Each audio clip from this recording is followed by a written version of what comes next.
नमस्कार दोस्तों, मैं हूं राहुल सैफ। लीगल चैनल में आपका स्वागत करता हूं। इस देश में सच बोलना भी अक्सर अपराध बन जाता है।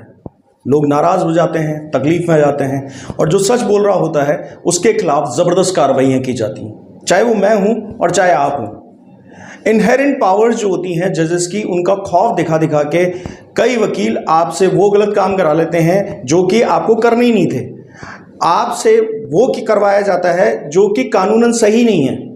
और अक्सर कोर्ट्स में भी इसी तरह की दबंगाई चलती है कि तुम्हें जेल में डाल देंगे, तुम्हें फांसी लगा देंगे। खैर, फांसी के लिए तो नहीं कहते, पर डरावना सच ऐसा ही है कि जेल में डालने की धमकियां दी जाती हैं, आप पे भारी भरकम पेनल्टीज लगाने की धमकियां दी जाती हैं और इस वजह से आप दब कर, कुचल कर, मन महसूस कर वो करने लगते हैं जो कानून संगत नहीं है। और मज़े की बात क्या है कि ये सब लिखा हुआ नहीं होता है ऑर्डर में, इसलिए ये विसंगतियां कभी भी ट्रायल कोर्ट से बाहर आ ही नहीं पाती। आप लड़ेंगे इस बात के लिए।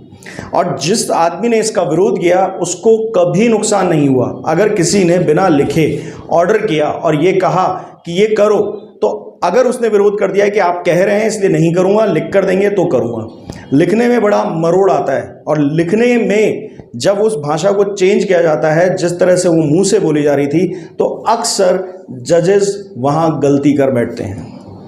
लिखे हुए को आप मानना चाहिए आपको, पर आप बोले हुए को मानते हैं। मेरे को जज ने ये बोल दिया, मेरे तो जज ये कह रहे थे, जज ने मेरे साथ ये कर दिया। बस बोलने की बात को आप सोच लेते हैं कि ये फतवा हो गया, ये ऐलान हो गया। ऐलान और फतवा कभी ऑर्डर नहीं हो सकता है। इसलिए आप जब उसको लिखवाएंगे तो वो एक ऑर्डर के शेप में आएगा, शक्ल में आएगा और आप कभी फंसेंगे नहीं। मेरा वीडियो का जो थंबनेल है वो देख के बड़े एक्साइटेड होकर आप ये वीडियो देखने आए, पर तकलीफ इस बात की है कि आधे से ज़्यादा लोग अपना मॉरल हमेशा डाउन रखते हैं, अपने आप को हमेशा डरा कर रखते हैं, घबराए हुए रहते हैं, भगवान के दरबार में जा रहे हैं, भगवान नाराज हो गया तो पाप लगेगा, और ऐसा सोच के न्याय देने जा रहे हैं। जब इतनी डरपोक और मानसिक गुलामी की जनता इस तरह से न्याय लेने जाएगी तो उसको न्याय देगा कौन?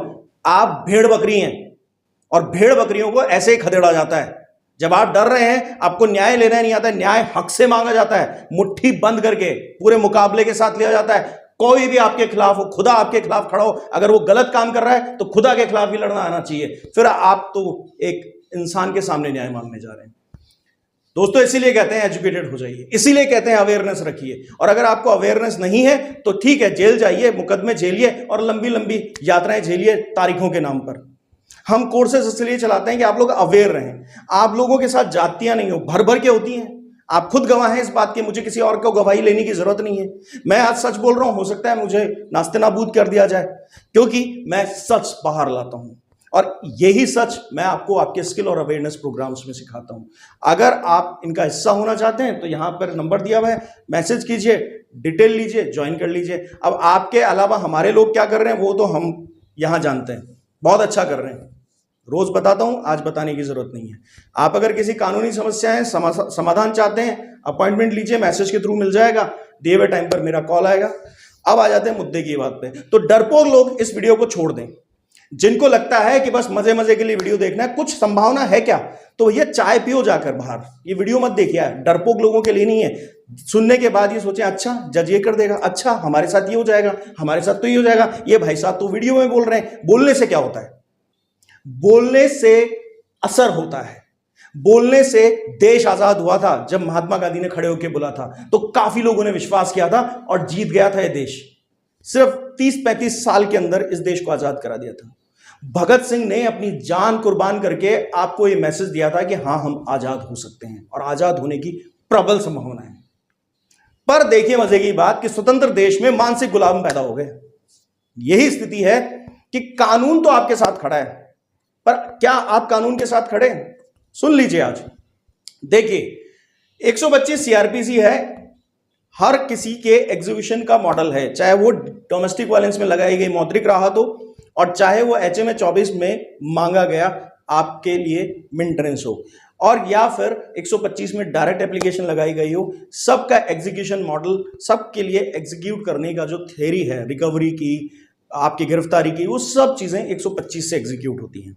अब 125 में मान लीजिए आपके खिलाफ रिकवरी वारंट निकाल दिया जज साहब ने। इल्लीगल किया है उन्होंने, सुन लीजिए, डरपोक लोग जरूर सुनिए, इल्लीगल किया है उन्होंने। इल्लीगल जो किया है उस पे आपका कोई स्टैंड नहीं है, अरे रिकवरी वारंट निकल गया, भागो भागो, बचाओ बचाओ, अब क्या करें। फिर आपको एक गंदी सी सलाह दी जाती है आपके महान वकील द्वारा, कहा जाता है ये पैसा जमा करा दो भाई, बच जाओगे, जेल जाने से बच जाओगे। जब रिकवरी वारंट इलीगल है तो जेल कौन भेजेगा? जेल भेजने का राइट कहां है? जब रिकवरी वारंट आपको दिया जाता है तो आप पहले ये चेक कीजिए कि 128 के कंप्लाइंसेस वहां हुए हैं क्या, यानी कि आपकी वाइफ ने एग्जीक्यूशन डाला है क्या। अब इस रिकवरी वारंट के खिलाफ आप मजिस्ट्रेट साहब को बकायदा एक ऑब्जेक्शन दे सकते हैं, या फिर आप कहीं अपील डाल सकते हैं और वहां पर मजिस्ट्रेट द्वारा की गई इस गलती का फायदा उठा सकते हैं।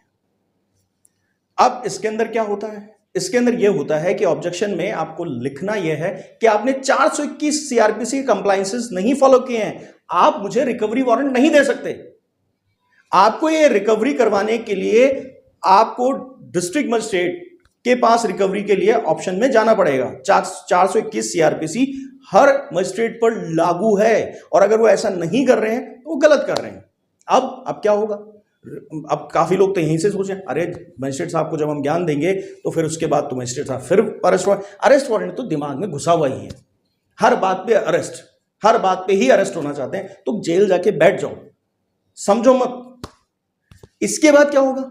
इसके बाद यह होगा कि हो सकता है मजिस्ट्रेट साहब फिर भी अग्रेसिव हो जाएं, सबसे बुरी स्थिति पे बात करते हैं, और आपके खिलाफ कोई और बड़ी कार्रवाई कर दें, तब भी आप सुरक्षित हैं। अगर आपको फिर डर लग रहा है कि नहीं मैं ऐसा करूंगा तो मेरे खिलाफ बड़ी कार्रवाई हो सकती है, तो बेटर है कि आप अपील कर लें। अपील में स्टे जरूर लीजिए। जो नीचे मजिस्ट्रेट कोर्ट ने आपके खिलाफ रिकवरी वारंट निकाला है उस पर स्टे लीजिए और गिरफ्तारी तक लीजिए। अभी 421 सीआरपीसी में भी आपकी गिरफ्तारी से बचने का नियम बता दूंगा, सुनते जाइए। उसके बाद आप चाहें तो वहां पर यह कहें कि जब तक इस रिकवरी की प्रक्रिया को सही नहीं किया जाता तब तक 421 सीआरपीसी के सबसेक्शन 3 के अंदर बकायदा पूरी रिकवरी का काम पूरा नहीं होने तक मेरी किसी भी तरह की गिरफ्तारी पर रोक लगाई जाए। इससे मिलता है आपको स्टे। जाके पढ़ लीजिएगा, पढ़ते नहीं है ना, सिर्फ वीडियो देखते हैं, खुश हो जाते हैं, अच्छा ऐसा होता है, मजा आ गया। फिर थोड़ी देर बाद जाके चाय पीते पीते टेंशन में आते हैं, अच्छा मेरे मजिस्ट्रेट की तो शक्ल ऐसी है, मेरे जज साहब की शक्ल ऐसी है, मेरा वकील तो मेरी बात सुनता नहीं है, तो फिर क्या करें? फिर वही करो जो वो लोग कह रहे हैं। आपका दिमाग आपको ये सिग्नल देता है, खुद मेहनत नहीं करते हैं। सुनिए बात, आज जाके पढ़ भी लीजिए, कहीं ये आदमी जो वीडियो में बोल रहा है झूठ तो नहीं है, यही सोच के पढ़ लीजिए। उसके बाद जब आप ऐसा करते हैं तो आपको स्टे मिलना जायज है, नहीं मिलता और आगे अपील कीजिए। और सुप्रीम कोर्ट के बहुत सारे लैंडमार्क जजमेंट्स हैं, बहुत सारी हाई कोर्ट्स के जजमेंट हैं जो कि इस कंप्लायंसेस को फॉलो करने के लिए लोअर कोर्ट्स को कई बार कह चुके हैं, और अब ये स्ट्रिक्टली फॉलो भी की जाती है। अगर नहीं की जा रही है तो आराम से इस तरह के ऑर्डर्स को रुकवाया जा सकता है। तो दोस्तों, आपको उसके बाद साथ में ये भी लगाना है कि देखिए, अगर आपने ऑब्जेक्शन डाल दिया था एग्जीक्यूशन वाली एप्लीकेशन के वक्त तो भी, और अगर नहीं डाला था तब भी, आप इस बात को भी उठाइए साथ में कि मेरी बीवी ने कोई सबूत ही नहीं दिया है, और मजिस्ट्रेट साहब ने साबित हो ना पाया है कि किसी तरह की क्रूरता पीड़िता के साथ हुई है या किसी तरह से उसको उपेक्षित किया गया है। तो ये बात तो साबित करना बाकी है, क्योंकि मजिस्ट्रेट साहब ने लिख दिया साबित हुआ है, पर उसके साथ कोई भी ऐसी लाइन नहीं लिखी कि किससे साबित हुआ है, बस उन्हें लग रहा है कि साबित हुआ है। अगर आप ये सब चीजें जोड़कर सबूत भी मांग लेंगे अपनी बीवी से तो मुसीबत ये हो जाएगी कि 421 वाली बात तो बाद में डिस्कस होगी रिकवरी की, पहले ये कहेंगे रिकवरी के लिए ये बाकायदा आदेश क्यों किया गया। ये केस अक्सर खारिज होते हैं, इस तरह के ऑर्डर्स हमेशा खारिज होते आए हैं। मैंने ऑन रिकॉर्ड देखा है कि जैसे अपील में लोग जाते हैं, जैसे लोग इनके खिलाफ अपनी वस्तु स्थिति जो है आगे वाले कोर्टों में क्लियर करते हैं कि मेरी बीवी झूठ बोल रही है, मेरी बीवी ने कोई सबूत ही नहीं दिया है, और मजिस्ट्रेट साहब एक पक्षीय कार्रवाई करके पक्षपातपूर्ण रवैया निपटा रहे हैं इस केस के अंदर। अब आपके समझ में आया तो बहुत बेहतर है, नहीं समझ में आया जाइए चाय पीजिए, खुद को डराइए और बढ़िया जाके कोर्ट में अपनी शक्ल उतरवा लीजिए, और जो जाति चल रही है चलने दीजिए। और अगर आपके समझ में आ गया, आपके अंदर के हनुमान जी जाग गए, तो ये समझ लीजिए आपसे बढ़िया प्रबल बलवान कोई नहीं होगा कोर्ट के अंदर, आपसे कोई नहीं जीत पाएगा। मेंटेनेंस मत लगने चाहिए दोस्तों। मेंटेनेंस लगने के बाद जो खून चूस कर आपका केस सालों लड़ा जाता है, संजीवनी है ये उसकी। केसेस को लंबा चलाने के पीछे मेंटेनेंस दिलाने के लिए इसलिए हर कोई तड़पता रहता है कि बस एक बार मेंटेनेंस लग जाए, फिर केस लंबा चलता रहेगा। वीडियो अच्छा लगा लाइक कीजिएगा, शेयर कीजिएगा, सब्सक्राइब कीजिएगा, और जाते जाते बता के जाइए मैंने तो सच बोल दिया, आप में हिम्मत है क्या बोलने की। Thank you.